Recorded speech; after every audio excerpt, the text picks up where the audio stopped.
Мен Абдыкеримов Шаршанбек Шайлабекович Жогорку Кеңештин депутатынын ыйгарым укуктарын аткарууга киришип жатып, Кыргыз Республикасынын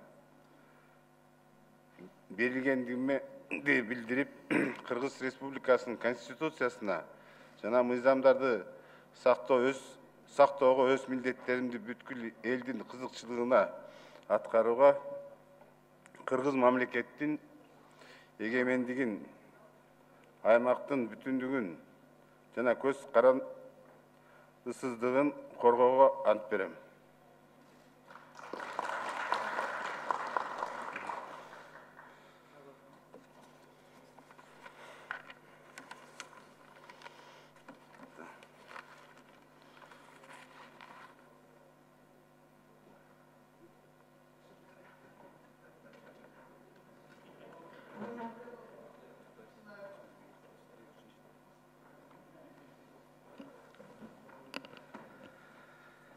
Ант берүү үчүн борборлук трибунага Жорабаев Жаныбек Сүйүнбековичти чакырабыз.